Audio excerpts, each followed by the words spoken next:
we think that is premature. Arafo eye zibila mrashe bedwani Cletus avoka ena yete se okasa efa eye nsesan ya abadom kuma ne fam wo man ne mrashe bedwafie ena ono de nkotosira krata anam esra mpanimfo se be ya ginesia mpanimfo asie no wono mo ntwensan na bra woni nsentrofo edi nkomo yi wo man ne mrashe bedwafie no ena wo kire se nyese bia ono ma yi wo mo no ena wo mpese ye ka che ono so omunya adwuma ne nto ho na dadafo na nto aso ne mom ginesie no no mo ntwensa kwaba ne saa ebeboa mobuo ni anidie ne niema bi o mo hwa animu so ebetumi aboa no etumi aboa na wodo ne biakoye wo mo ntem no akoso wo mo ntem ne yesesa dia wodo ne biakoye no bedwane wa ho adofo wei eye NDC no no mo a tware wo mo ho Agyenkwa FM ye to aso yetua ensem no eso na NDC nsem de ka ye nkanwie na ye kwakopiem e wa Ghana sika sem we sanse enei adeso ba ko edo mamu ni nyina so ye ka Ghana de e ka chese e me no man no ene kwa mpanifo e fa so sebia ye betimi atoto ye sika sem ye na Ghana ya kono basa na se obi boa ye krampo a na ohunu se anya kra no ye boye ho so ntese de Ghana bia ni abre den sanse mo bi ogopɛ de baabi no cha acha ye twe ma nyina no ejina kadebo a ye ka atwe ho ahia enti ema na nhihya hudo bi aba ne di gu akwam ene se wono be hwa mende sika sam to tue no etimi agya ne nanso ye pampe na no mu ene beto odwa so bodi nhye bi aba ye no eye debt exchange program a ebebo ye na chesento tue mo ye no atumi akonkan na ne wona esese wo ho anase osika ekodi bu bie no wo bi bie de ne ho no ma de tentam na oje pene se ai me de fa nsa ka misika obi ade be kan bia wo se menti ase na menti ase chena nanso aba ne chese ontina ye Ogusua eye dwumaden ede won makasa nti kasasie ekoso sebe ya ntiase betimi aye dwuma na san hye o magya tum na aboye ne esika sam etimi akọ enkan na no na aba beto dwa se Ghana ban woni Ghana Insurance Association wonum akontiase apam ema sese de adwuma ko ye insurance companies no wonum agye penie se domestic debt exchange program no womo ede wo ho behyem bi amanyoma nyina atumi akonkan na we kire se eyade a aba no ntoto a wo ye ne kwa bi so no eye wiemu dia ne sa na wo kire mu a terms ahodo ye edigu akwan mu ede ma banks ahodo no eno aso na mo so die yi wonum eba bedi so na nneoma nyina atumi akoso kama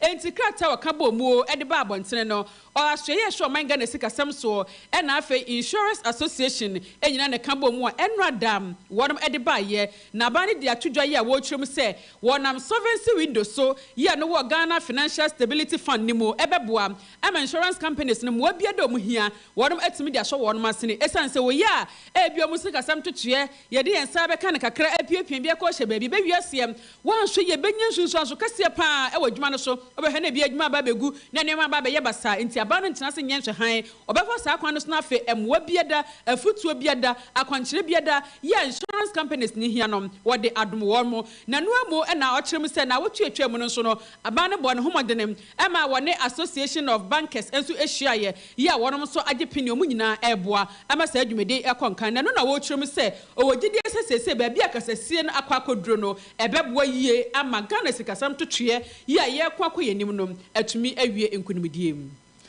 na ye ka so gusu etie eye awie dum yenu Kasiebo wo Agyenkwa 101.9 kasafidie so ye toa so afrisa bond ne nkeka ho nsem abesensan Ghana sabre ye twene srani abasa edi adencheche wo my Ghana mu ba bia befa bia bon odes yo na ni nyina gina sa domestic debt exchange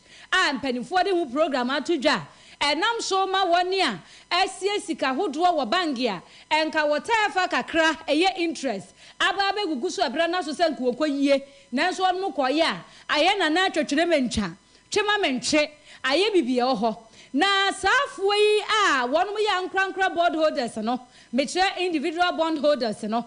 na wonum gusu so asode ye ade nkotosira krata ne nam ene wo office wonka bi se ma no no abago wo ya amia no awuram oba wo se papa me kwan so ni menante se nyina ne se eniema bi koso wo man mu ebe ya mo nka bi mfa mayen na wonum anu saa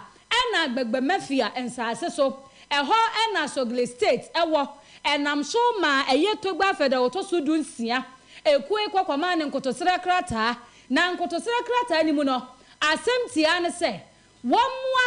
na aban sese ya waya What just upo wumpo, Sabon orders no the wash a man crankradiano. Yangi san crankradian in fan frimukra. Na emwa, anya sadia, and your kotobe kuma, and a gani at Timway. Yadi Musani at an anonymous yado. Yadia was any a jaya japa dear ho, near jaya maho, near jaya ironum near crunum ho, and yono can sampa. Na, one movie yano, Anna, a yet to graph a dechem say. Say, Senor was in an Crawford, the Anidian who was a fataman say, what to make a son or counsel a womudia. One also dented when you now one much is a don berema. Now one conquer dinner and farm one more. Say, a cow young qua, na cow a cow Nantini and a car talk. And the Musa in a break on animal, will be a who to me about some, or Casa, Agyenkwa. I personally look at the problem and what has been proposed and thought as follows. The starting point would be to establish what those debt obligations are in the first place, which of course I'm sure are very well known to government, based on which they've structured this proposed solution. Once we define clearly what our debt service obligations are, then the next step to actually take is to critically at government expenditure and government revenues to see what can be done to enhance our debt service capacity. And as I said in an article I wrote recently, we should begin to look closely at our expenditure. What expenditures can we cut out? Maybe new, not very essential capital projects. What can we suspend? Ongoing, maybe unnecessary capital projects. What operational expenditures can we reduce? Looking at the size of governments, payments to individuals, ex gratia, all kinds of allowances, monies that we spend on travel, and etc. There is so much room, I believe, for cutting expenditures, and that is where I think we should be looking at first of all. Togbe afeda woto sunsia ene yete se woka sei aban nani da kwan se hwebe wanya kura no watimi asie 83.5 billion Ghana cedis eno se aban we etia cut expenditure otom ye wo eye sika bia mudi ehu hia ye wo ade bu wo adi sika akwura mu ehu hia Ghana mprempre ni asetena ye wo mu no ye wo niema bi ni sika twa bi wo kura wo se ye twagu what is Gracia na anu ada what did ye susudua yi anso ka ho sa sika ni nyina ye tua ma ne fa ntokuro mu kɔ a ye nya so mfaso bia hu hia eti sa aban ni hwɛ masika ye di a ebi nkwa mi ahodo bi etase ekɔ a mprempre Ghana ni mfa nya hwe bi national cathedral say ye tie mfa nkoye hu yi hɔ sa mu yi sa ne ma ni nyina kakra kakra beboa ama sika mo se mo pɛ no motimi aboa no e de asi hɔ enti won hwɛ Nasa individual bondholders no one masam wo mu bisa ene de wo mu hwere se ebeyi wo mu di wo mu free domestic debt exchange no mu no yeni wo mu famfrim no mo ne wo mu ho na beye ya sa kwabra ni fiti kwa me nkuruma penso atiti ne mawremu apeta fan kakra kra boa no na ebra so no wo koyie na manso aba ho ye no ane san na amene ye to aso na sikasam de ye kan Afia ya semo ya sam pa se uni bidia ase we ya kai unim headache a omo bi na de abro mo se wo dwene anu adwene unu anso ho we bi ho no ma de ye kan nyina ono wonti se do go bi na be e na kan shirt obi so pro ho na sisi ye kan sa cause ono wo hu se ono anya bi na obi kura so nti ase ye Ghana adie say ehia broad education wo binti ase ketekete na wo hwe we de anano e bond kuro bi ni bond boy ya omu boy se channels e hwan boy ya mu boy ya say black satellite so hwan fo boy I be drone mo bi obi say na Ghana for da wake up yi mo free mu na woni ba bia Ghana bo bra kura woni ba bia de nam tie bi die wo binnim baby a dia mo kan na de ba de kura na mo kan na de na eba na bond na debt exchange hwan na program na bond sa na ma chechira mo de be esa de na dani apaso emfa ho se usie baby bia sika kura bra bia hu betumi aka aye kafe na nam sika kura bia nim na etwita na kafe pass obi etiti ne mo rema to bond ato ho na interest aba hu no sa afa de mikoyi akra na yere se miko akoye betua nkwala school fees okoya yes ye rolling for another 6 months so umpo by force enti omo me enti ase se da ache beka savings ni ekeke ka ho a na wo mahu ebeka bibia we no brofo no man ni say yes na be ya wa Agyenkwa ebeka no susu ebeka na be akra wa to susu no wo kwaje sika apeso oje betu baka to say ne untimi ni say sika no na kura wo ho ya wa banks ni bu ho a wo ko etimi ka cho se sika we ene ye ntimi fa ni nyina ma e wo honom aye mra aba ye ga na edu they say aye no na rade mu ayen yo ebusafo ye to akase ne so e wo ensem fofromu na Ghana aban sikasam ntotoye ya ayire ni komu yi sesei e kosoa ma efa baabia da e twawura enti se woni aban ye ntotoye a no ya hweyie esanse usika nya kwadi ne ho no mu a ne gye no aya na ye gye na pa wo ya ban adwuma akatua no kamu bosome ba ko bosome mienu am wani abre esanse kamu ebekamu ache pam na chechefo nka bobukuo bi e no mo che se agoro aban ne wo mu die no mo ne nye ho asa kotoma men short agoro e na ban ne wo no edie na mo che se contributions ahodo ye wo no etua ye sesei se aban ne hwe ne sika wo mo tua no otua de ma wo no nanso ema ya Ghana Education Service mu e na mo wa wo mu tuatua sika ya nanso no wo mo se occupational pension scheme tier 2 no ne je no akwakwa ye je na ya wo no ente wo ho ase na kuhudo enan ye mo buafu mo kan semi National Association of Teachers NAT Sanso and a National Association of Graduate Teachers and a Coalition of Concerned Teachers and a Tertiary Educational Workers Union Tew se ko nai and omo kire se abane ni wo mo edi agobone na wo mo kire mu a eyeye abane bo sume bia tia eni wo katua to mu akinkran na ban atene de eto mu akinkran na ban atene de enti abane mfa nche kora eto mu ayebete ama mo kira abana tetia nanso eka abane di wo mu no wotia de sese odi tua afoforo ka e wo kuo ni mu no eno de enko wotia no wotia mane nkwanta wotia ni atia fa baabi enti atete fa baabi sa na nkura bata na e bebre na no na wo che se abane de wonom eka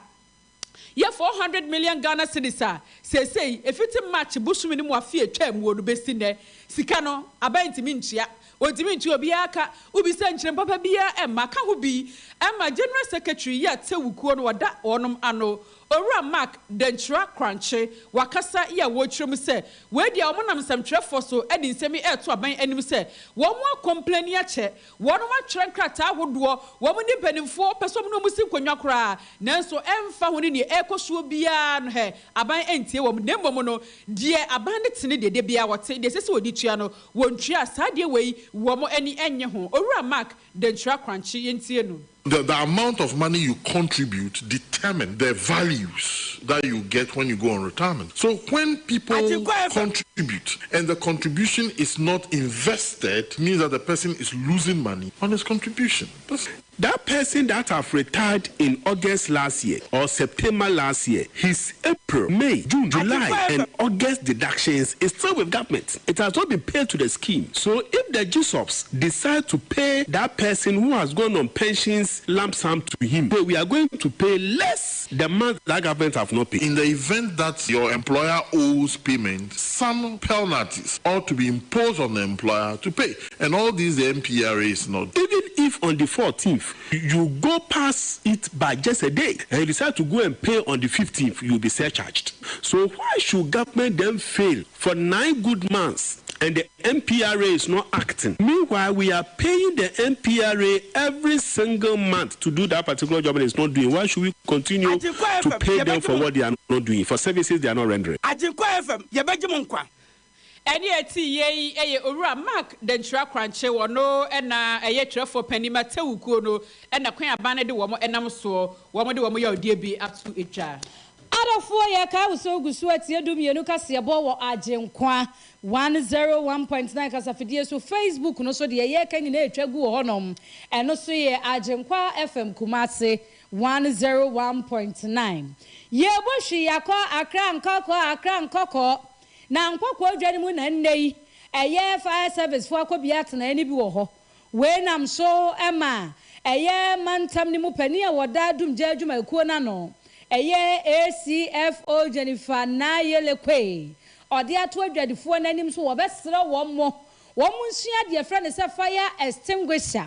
eye dumja afidie nketenkete abobo obo atena ye no yensua kwan ebefa so a ye de bedi dwuma so se kwaba ne se putupurum jabi efrasie e ma ne homene so a eba ne se bebuwa pa bonyapade ene ankrankra ho ban yenko na yentie ACFO Jennifer na yele kwe we be from say shops no bi ambo mo de no nya extinguisher baku bibi fi wo ho betime use ansana fa service ko be free so aba no no anti training me de be ba me ma wo training on how to use the extinguisher omu bo omu ho ban nyoma omu tonton no se mo bo ho ban so omu be nyoma fafa yamba omu use electricity nyoma na omu ko omu nyoma no se ejom no mo ni aduane wo se mo ni aduane wo ube nu afifi no wa ba wo di eja kakra bi aka na shi ubi a no wa do nyoma na wo de ye wako nyoma se ade pam na wo pam a wo so electric iron ni ade wo to ade wi a dum fans na de no mo nye se the spa mama ye this space say yembe hani yembe bo market pa ehumia no yembo ehu Agyenkwa obra pani wie ya pe ena mra se bedwanu owo nkokọ mpesua no so Joseph Frimpong ono so de afasem ni bitato e ma adwadi Mami fire phone intina asumdwiem ye de efo ochina obi ko soja ye ko kasi dumina na ochira wo ho na ye ibetwa ho asan ne omu anya akasakasa yesremu chechira omudebe ma no muni so senia ejahye bia ensi o edwemu yakra yesika ene bibia wodwemu dia moho ban ne bibisia ebe yo hawo papa afi kantamanto ahye ewo gran ma bawumia ni mpanifoni bi ekoho no ban beba beboa but o capital na ahye no aban tumi nya sesika ni nyina emfa so wasene ti anamo ayefi na ye nyina nkoyi arafo ye to amoso ye to aso dia ni ye kwa kopiemu ewo mfimfin mantem Fantiman municipality na ye kwa adihia worum ewo ehwabado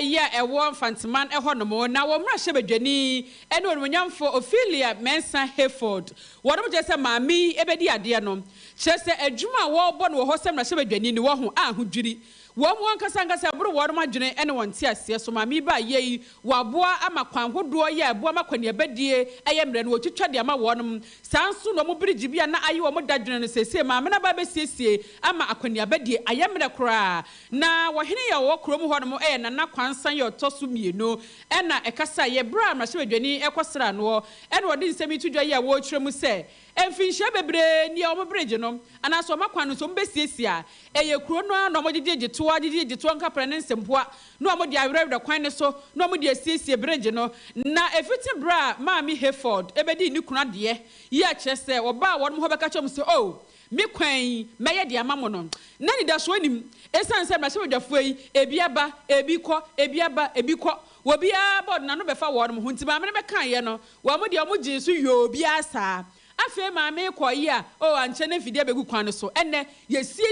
kwan ni nyidada ama bridge no so ya ye de ama wo mo we kyerese maami ne ye obi a o ye batam papa ye wo kan wo yo ye se bi odena no na da nwere nti o mu sire twede mpo nyankopon hira de ama ne se adwuma wo ye semra hyebedwani wo mpotam honom no entonko so a enkwa ne nsem na na kwansan ye otodo ebe ye ntie no Empino, I am Marame, Sunday, you are from the Napas. Last my friend of Bamisho. Bamisho, you had the how we now to me. Sunday, nobody until the other, the scanning up and was saying to your money at the year, Quabi now, that I do it to what. I just had a young holiday to me, my summer man, I'm the friend to me, your house and I come out, limited to name there. My brother, why and all your shops, and Marancasa, had one, and to Gala Maya, our bed, the mighty jam, the million wire, may no so my motor, or catch him and make me marty. Did I have no one, not that's a catch him. Bonko or ya fresh or Bessiaba. We will be putting and doing Papa, so may work on over near the Tinu, in fact, Yabola, another young man, or Genoa, maybe I beg this kind of point to me ahead of myself. But you say, or that, or you don't my chassis more from the about the same way. You move for 5 years, at that time. And when she know, and when young for Ophelia Mensa Hayford, and be to us, we are watching him say, and you may be a dad, you couldn't in Sakaya in Fiam Pinone and Durunumo and Sana, or flat as a fast as he say, one more bay or better set, or better sin and say, I was said, one home, a man when yam share a bar, or when young for Yentiano. I'm there in 2020, but as part of my campaign message on your day, not to ya in my pa or yeah. Now I'm taking over as now I'm quite a born fan. I'm there put that one eye a very rich bridge Wahenechi na oye bridge. Olinki ahana the other community. Osande oye box na one feeling huntino. Now it's been abandoned. Amman Crawford community why and refuse dam. Tibodu hampa. There bridge who are why able to go to Altuma while connected the two communities. Now no yaza other map madu papa there. Because my husband wanted to leave a legacy.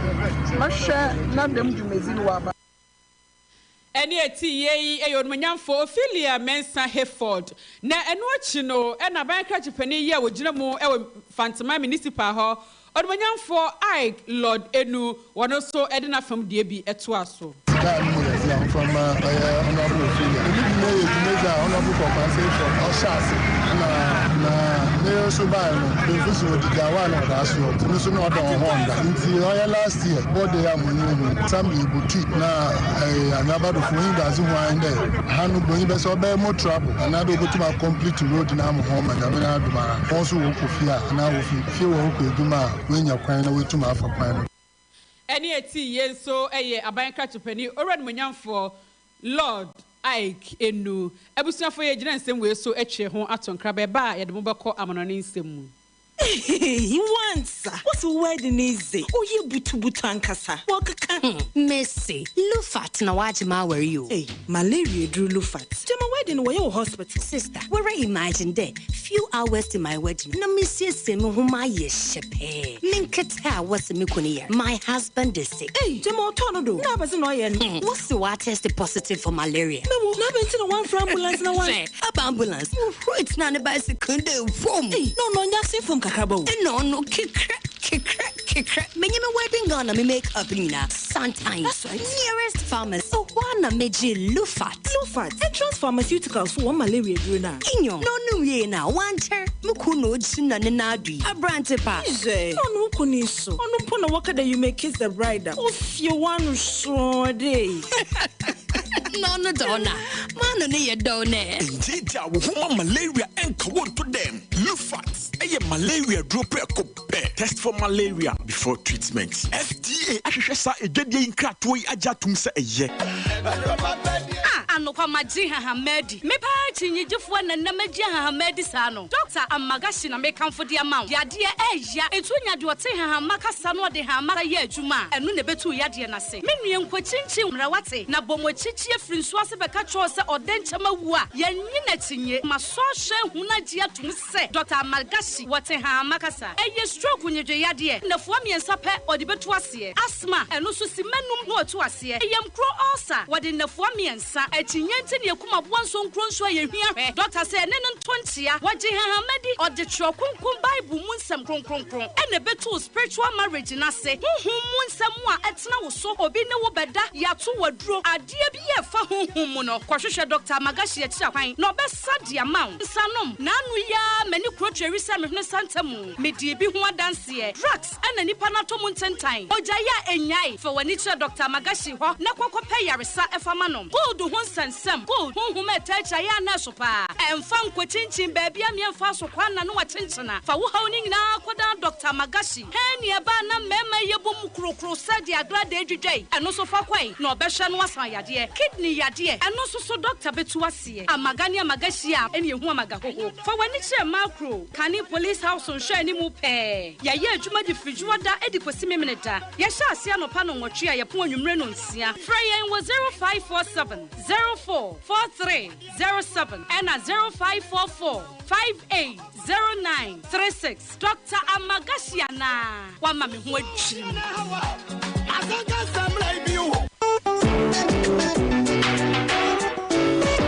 Foligo capsules ni syrup your multivitamin fofra ejema mofani benina iron zinc copper folic acid vitamin B6 nutrient ashimuma Foligo brama oxygen ya twiko yemuno eje dwumaye na honam no sunya hode a ehwehwe Foligo syrup de beda malt ne ewowom ne jema mofra Foligo blood building nutrients so won ne pama benefo emikatufo ni obi a wayare na hotono yankase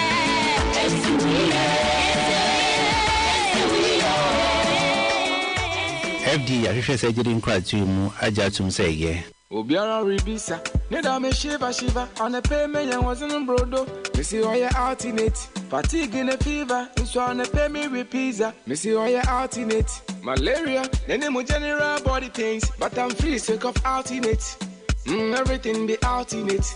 Take off in be the ultimate, no martinate. Malaria fever, no martinate. Nimu fatigue in a headache, no martinate. Weja when I'm young, no martinate. Pastor na lawyer, no martinate. Presented for count, no martinate. Kaya yo you borrow them, no martinate. Mano mede, also no martinate. Yo, no martinate. Malaria fever, no martinate. Nimu fatigue in a headache, no martinate. Weja when I'm young, no martinate. Pastor na lawyer, no martinate. Presented for count, no martinate. Kaya yo you borrow them, no martinate. Mano mede, also no martinate. Yo. Adafo nom martinate na emwa wontrete na wapomu free malaria yade ho. Na wo boa me aka me ho. Ami ade ani a kyeremu eye Democratic Republic of Congo. DRC no. Sabre eye United Nations amansa kuba tan eku a wono mo hwa asomdue bo asomdue mu dawuro. Wono mo aduru honom. Na ni nyina ne so de wani kyere Congo apuoye famu a eye tuatikuo bi a yefra wonom M23. Wono mo yasrafo atuatikuo. Srani woye srani kura na danza no wasa atuatikuo. Woye ne hwienye yie. Wono ma tomafo so wra hye. Emofra ene ma bese ahannan ene aduonum ama sabre wono ma setenam na nokwa ayare hosem empanifo no omuguso kasa se be yanka wo mo nsan kasa afo no wo mo si aganya hene ha na eye wono mu kuro ba ko efre ne se eye Kishanga town eho pa potin ena sa M23 atuate kuoyi wono ma gba wono sesen na ade be chi ade be sade Eniemo mu ye bia ni nipa de bo abra enam so mo na mu kire mu mampanifo de ato mo ni mu kire se na anu ya ena Launda mini summit on koye na asia na ekoba enhyehyeye ne ntoto ye road map ni bi se afanu ni nyina bedi so ne mpanifo ekosi a honom no obi ade ne nsa ba hyente asia pama ewo ho ase na nso hwan wo mo abuade ne ni kire se gyen abu nanimtia ena o mo nam na ade o mo ye bia mfamra kwan mu enti sad radio one province ba ko wo friend say kiwu empanifo wo ma ba bonte de beto ja se ade M23 rebels ne ye no enso ani ba akokra times wo biti ne ba bi nka bi nhemu na wudi ne ntantan akoso no ko achi ade ne koso wakati na okukumu de fere enti ade o mo ba no wo mo nya hweyie pa na sad radio amansa ku ba tan so ani abo abiem wo mani abre se wo mo nhwe e ma sa M23 rebels no enya de won mo pe o Congo apuoye fam enti anamoto ne ntoto ye sefata bia no eni manim ya won mu gina so eyo nanso so M23 say who born dog wo mo nti se dogo bia nu abe emfa ho mpo mo nya nhyehyɛ mangoka Yesu ani gina si a wo mo sie ni anamoto o mutuo na no na me o mo ye o mo enti wo mo so anu ano mbekɔ so o mo be nanso UN se da o mo so be ye de o mbetumi bia e de akoma no atomadofo enwuma kuo bia da ama na so yasene mu Akyea say ye metena se na ye nso nnwuma ine na Cambridge Senior High School ye kanfo e de amount wose ye nkan cho se wase registration no Afia se omuguso a e twedi no enti betwa abofari di wo betwa wudi na besua de se be ye bebo yie man so hwa betwa na se ngo besua obetimi akọ nkan e wo programs ahodo nyina no wonom e kire wo school no admission no e wo ho e de ma SHS1 kosi 3 for sans na vacation classes wo ho no pre SHS classes wonom e ye bie day and boarding e wo ho no e na wonom essence wo wase examination center upenchire mu bia no 0599267277 New engineering works ye Master Jones sano air conditioners conduit and pipe laying refrigerators and washing machines see and fix and now upebiato bra nebe hu ye e wo Kumasi Abrepokese County Hospital Kumasi Girls Senior High School share mu Fred 0246 480617 and 0501 809085 Isaac Paint Enterprise was a paint mu ekuku dam. Ube paint papa ya udi chifie no ho eya afebo. Nama efie no eye fe. Ufie no ase a ahyase ahodo. Eno betimi enya paint papa de atwi ma ni nyina no afiri ho no mo. Ede ne mu sai paint na wo ho no no do hutwi a na etu aka watade mu. Sanso ene bia paint ni bi krampo no amanso nkonso aba wo dem ebesa emwa. Entifo ni twem e wo Isaac Paint Enterprise. Se mu ye nwumakuo, asode fekuo, ankorankore wo bia mra na yema na kwankyere o paint papa ho na fa bi kotwi bia wo tiere na boye amanmunyam hye abade am esanse ba bia wo tiere no efe paint no efa ekrofo firi ho no kwa na wo ma no dem no mo ka ho asem saa wo mo kira kwan tipsy from tipsy edan na mu e na abehu on de chem so controller house wo ne ka fam e na eboso na wa fre Dr. Azeman e wo 0243 975756 Entrance University College of Health and Science make us say a admission gusua omanfo no kwa na ekọ wanko bia wayo ho HSA bibremu atoye fam Agyenkwa na ye doctor of pharmacy na mu abodi nkrata ye friend say degree ni bi we ye ne kwa minkromatu yapon no na aka ho abomu a ye de sa adwumadie sonko wo nwomasuam ani abodi nkrata fam atintim so de ama wo 2022-2023 admission gusua ekoso eno nti frɛ ye ne Ewa 0509 086651 and 0509 086631 Yabajoso. PSA a free year enterprise na make for Eddie amount was say about designer perfumes no watches there. Na sure ye e na wonsa beka bie enti se wo ye ababa wa wasi so ya brante a wasi so se wankasa ohwo ho nda hu se wo kurom a mesofo ni kire hodomo esan se o perfume wa wo ho o watch e ba wonsa e kasa bebre e de ma o toda wonfo no nkasa eno abaye adwuma ni nyina enti mesro ko na kwaji bi wo de bi che no na wankasa so de bi esiesie ho frɛ 0541279167 ofra wonum ebeje so Royal Venue International Company mekanfo e de amount o se ankanto se basi ye kra ne mefra mo no de aba Ghana ana se de bi free Ghana e kwa amono no de a wonum edi mu ntintima titiru eni gold wasi jewelries ahodo nyina no na wona hwe ye ho e na wo sabeka bie enti se bi adwumade bi da wanim upaji wadi asiesie ho free utiri sukosi na se ni nyina benya bi ahwe ho no mo omo e ruby stones e ho marble stones ni nyina no e wo ahwe ho no ma enu nya bi de to wonsa de to kom de to asena e beboa apama honhombone efi wo nche wo fie ho no mo unya bi de hyehye mantwe de siesie ho no ma beboa ye pa e ma nyoma nyina timi konkan amount frɛ 0541279167 oto anasa won shada enti bibia se na ofra enchemu bia ho no ye de bema wo afei manpower se basa o mema sam enkonkan dia wo se o mema sam no bra na ye bo enyira pinti bema wa ye mere e wo pam wo enam san de wakwakoti bie wa onkwamwa no wo fom wa watenka atekɔ wa o bema no fom ana e fom ensan basa bia tie gu ho basa na emwa wani gye no eno ana o bema ye tue ho no mo enti ze bema na ye basade a na wabrabo no aye basa enti wase manpower wasem obedi ede amawo friend 0547127731 na nyoma nyina nkonkan ma Dr. Samuel Amagashi si amagani amagashi an yehu amagahoho wodi no eye stroke aka wato dem amafie na boto efrise wunya stroke yi fie ni adaje da bia ye twisika ahode akoton de apewa yare hwe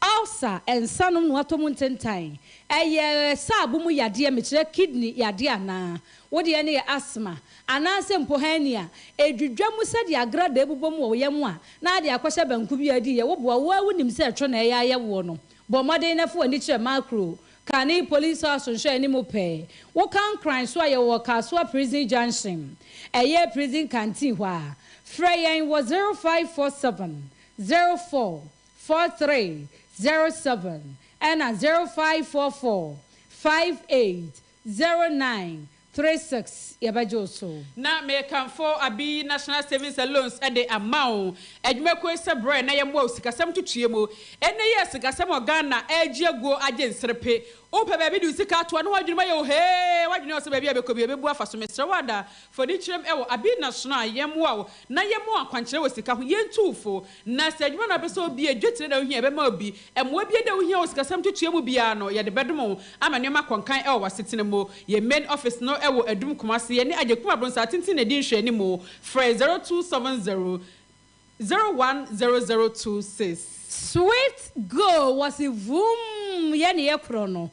But modern na ban oka kwabedie mu nsem mu se wo pese. Wan kasa no wunya tiase nambi na odu rewura ntokuro ni mbohwa bi a wo pese da no wo komuo mu na wagigi adamu na odu abani twiwo wusimu onu akunkon se peteka wona na wo mama wo ye ka wona kyese wo hyehyeye ne won toto ye wo de efa nipa no akono na won mama eye discount bi a efro hama bu padu anan di kosi hama bu pe no eye 40% to 100% ento wase men control se wo ye Ghana ni na wo peka wo de ba hoahoa ho wo kontuom se wo kwa sorry wo kwa puntuo bi wo kwa yie bi wo kwa bibia fa yemfa ka ansa ne akọ ho a ha ho nkofa wo bi ankochata drop mani nwa wutiri mu je bi ani wo dia no so obekọ Play Store download the Sweet Go app no wo phone so bre ni bre nyina ntu hia ya no akleke so do obekọ ede wakọ no afre 0302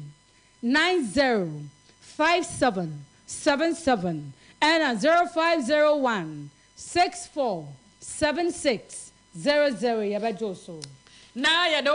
na na fofo no Glory Spiritual and Herbal Center Akyea na naso ya krado enefia make se we na promote hodmo wo bo adwuma den ti bra na how no wan sho no emfa ema wo se yesunsum asam ko ade emfa na fichire emfa baabi emfa asokwan na wa chenchena enkrofo ani abre pant wan hwe obebu afaso bewiase na achiri nsam akwakọ ebebre wo de wo how na ekọ na nso no wasan akofo how no bi di aka ho etina na fofo no Glory se bra na wo mo se de how no tie biara be so no e de ama wo se yade ene atode ama akwantuo ena apese utu chese adwuma no wabie na enkwankan wo bi de wo kanida ho kwan so mpese obetua wo frɛ no a omfa chese sa akrofo no ho wo se fa bra wo no abeda aka no e de ama wo ama ato no ma na sika no pimpin na begu fo so na se afrɛw se bra bagi usika we fofofo kura e bia na obi abɔkro no wo bi edi wani wo bi ese wo nuoma na na fofo no Glory se wo de ni nyina beda no a obɛboa aso ano e de ama wo eti hwe na twa kwan o pachi number 2 obo se kwantempo no so now what phrase 0245 167857. Afei mo adwenkyira abeka yensa na yede eto amuso na yaw amponsa de ne die free krofa ahemfie na o se ese ndc amnyeko ne pa wonu betimi akwasamando na wonu makwa akonyane Dr. Kwame Nkrumah ene kane mampani JJ Rollins ene afoforo nkaye bi omo bedi ndc amnyeko nanim a omo free bu nyina ba no mababa be di NDC amyeko nanim so yakoto abamfie mpini ne aduonu nan a NDC be di entwo wose sa new team B na mode won aba no he emfansa kire bia ma entimo be ya muntum na wose ncha sonkonkom ma IGP Owura Akufu Dampare Akismi Ebenezer Edifree yes hwibekwai and was NDC for adu amopa yetumi enu ntimu amokasa efa NDC reshuffle no ho no ebe ya munkama no mpado mamunkasa ha mu hu pi eche so oba wa hwe awrade anim no watwen ye peba sa oba no wakoda won shed rush so wakoda no shed rush na che so wonu dede hunu no yegu awrade asum na ni wakwa shed rush oba da anyima senyame ani monyam na wo wie no so ochia chairman ode no ho kwaku Akyea AK Watara Watara de so ko se incoming na Memphis Central peswa no so MP that is what pem na sebedwani wa ho oh okay na da no wan fa mo aya mo ye ni peace amo me ye bro twazo yo na ye twaso dia Bernard Asante e de die free adwumakase kese and o say 2024 just around the corner enti NDC all the way just NDC na ekọ he wo mani no machi obi obi ani ho no mo de ekọ just NDC afa wie NDC afa enti wase nchi asronkonkoma NDC communication officer Owura SK Adomakon Hey Salasi eye patriotic voices na Hey Salasi say enchi kase enkoma onimonyamfo Alan Kojo Chirematen Ghana yamampani a onam kwaso awoba na Hey Salasi gusu awokasa and watch sesa crisis abawura NDC amanyoko ne fam awo manim na sebedafie no eda di pefe NDC fo ni bi papa bia de magana enu nti he momye momoden a no ntina opposition 2032 ni akwansi do mama beka kakra hwe na Filippo edni die free etmetim anti magi store woni SDA school no na edi enhwani mo na we say MPP government ye best ever was na anim ni nachi wo pe aban pa wo bo adwuma chese wode insi ye adwuma de na ye MPP aban enti ogidi ye pa se adwuma pa wo bo Ghana fo be to abama ne bio na wato amamu no so se nchia sonko enkoma ne maame Auntie Mary ye ojeni nso wo ye best Steven wo se awie me mama ha madofo mo abo adwuma nyamehia mo ba yeso ye dase se waje bre na wahye yen na Crespo edni die efri fufuo ene baye ene wo se NDC betimi amakane mampani John Dramani Mahama ene maame na Jenopoku Agyeman abedi won manim o ma se wajefie na ba kwa be minority leader na ba kwa ba be hwep o se ni nyina no emfa nsakire bia emma ene ni ada yekoto aba no 2024 NDC wi a mo ba wi no wi a na mo ba wi enti sa nsakire we kura mo ye di choka koso ba majoku mu no ede na ede beba emfa hwemba enti munyae wo se nchia soronko enkomo no munyamfo Benito Owusubio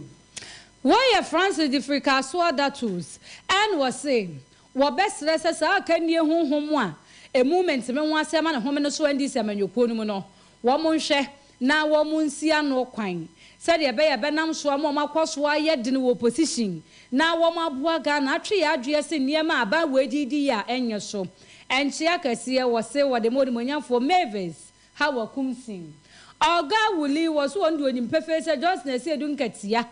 and why na adwe se kwa bia so haru na adris ni mutaka de wo be you mo free minority ne kan die hunhum mo o se fifi kwete a confirm no wo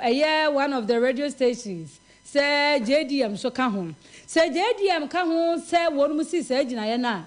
ene e wo so onya akukuduro no ba animu na wo be kire me yehu de e koso na ntia kese o de ma wonu monyamfo sampine incoming MP so am constituencies eno si afo ade foforo aba ho yo Master Planner Junior de Freaking Tampo, aka Kentampo BMW, Bawumia Maswen no. And was say NDC opposition. One much like perfect saga no muntimi manage. On my way, see a two abamo mubio my ya better yes samia. More any anyam from Swanko for one, my Dr. Lajma Mood Bawumia, and any daswa, a woho, and check as well the monmonyam for ni no te. Eye incoming colleclote emrashe bejani na we say ye brefoa for Stina Corpora Swami police station and was say oh my boy Juma wie papa my boy Juma was say ejaye oh okay corpora some me say dan say nti yam komra me ba yeah nti edwatonde no de aka wo ho edwatonde na san wa ha and ye munda idea na Skin City Laboratorium se men kan cho say wo pe cosmetics papa de ayo ho se eyenku a wo de be sra show ready shama ready na efede a na ye wo Daily Grains Bronze Natural Restore call affordable house and share ni mu e wo Asokore Mampong make us say ya free 0248 936297 0248 936297 yabajo so Lufa tablet and then a suspension to being pharmaceuticals and sanu adwuma na eye edra ye ko weekends mu no na ho ya pre nyina abegu yeredie mu no ye de ekọ kananim na ye de kananim dia na ye malaria free so etutu fi osa na me ka malaria na wabodine Lufat tablet ni empany for suspension no enso so eye enkola enu nti hwe ne ko eye kro kanim room castle hwe nim ne ko tundodo na se be ya wonyire nti na wa fra 0541 268721 na ye ne aye to no nkrokro of pharmaceutical shops ahodo no ya ba honom aba abagibi adofo ye gina so na ye de awiadum ye nu nsam we de beso mo mani amanone ani mu adwatonde ani adwenkyere no ye de nyina asi ha de ye ka nyina ne se ma wani na ha se aboa wo ma wani nte na tutu anamo yie anamo a wutu a wo hwa ene okranie no enkotu ewiase ye hu pa na Awurade emfa ye nkon kakrakra ye beda wasese afidie ne dɔɔso enso gye brɛ na ase Agyenkwa FM ɛna abetie nyame wo nhyira no onye okese wa wo se brɛ de adwenkyerɛ